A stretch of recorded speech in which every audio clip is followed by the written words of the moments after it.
Support for Radio Friends comes from Columbia Healthy Smiles, the dental office of husband and wife team Dr. Batson and Dr. Abe, offering comprehensive and customized care to patients of all ages. Learn more by calling 573-721-9039 or online at www.columbiahealthysmiles.com.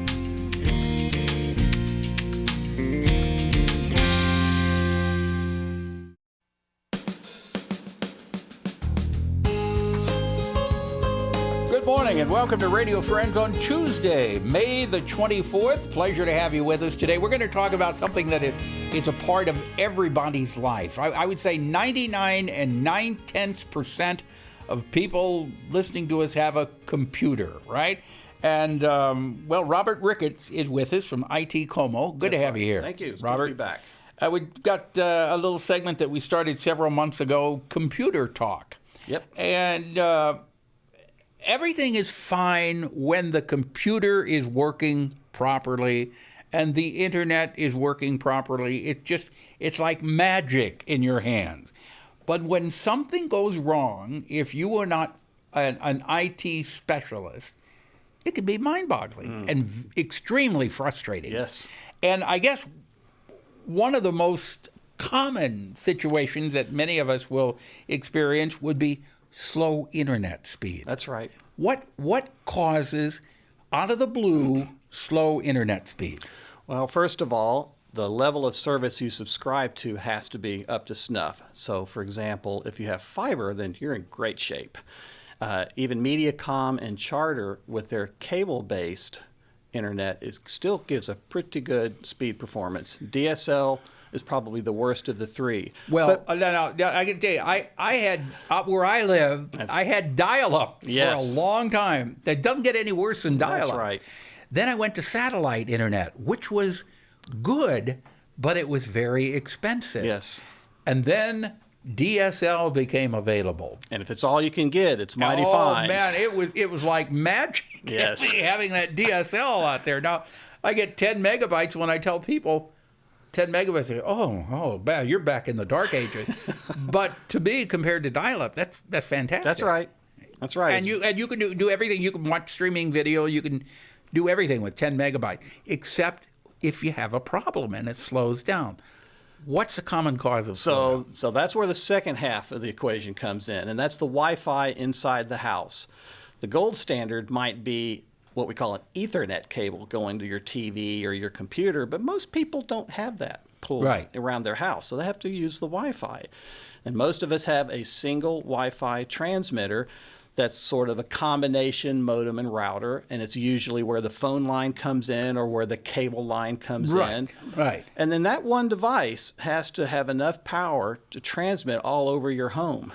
Often that device is located at the edge of the house where the wire comes through the outside wall. And so it might have several thousand square feet of home to transmit that signal through. And Wi-Fi can't really do that effectively, especially for larger houses. So Wi-Fi, as you might imagine, are radio waves. It's radio signals. And those signals are prone to all kinds of environmental influence, walls, furniture, kitchen appliances, the floors. Can it slow down? Does the speed slow down the further away you get from the unit? Yes. And if you're far enough away, it could actually disconnect completely. But certainly it will run slow. And so you could have the fastest internet available and still have low or no service in the farthest corners of your house. Okay, so what do you do to combat that? So, for instance, a device like this is what we call a mesh wireless repeater. And that's kind of a mouthful, but what this device does is acts as an amplifier. It takes in the weaker Wi-Fi signal and retransmits it stronger.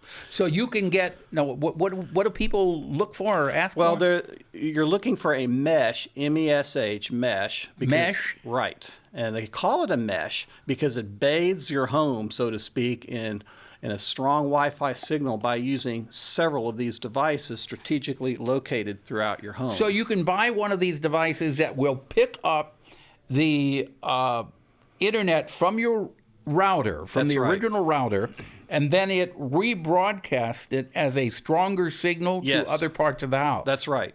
Now they don't get confused and mixed up. Nope. These devices are made to cooperate with each other. When I install these, it's typically 3 of them in most homes.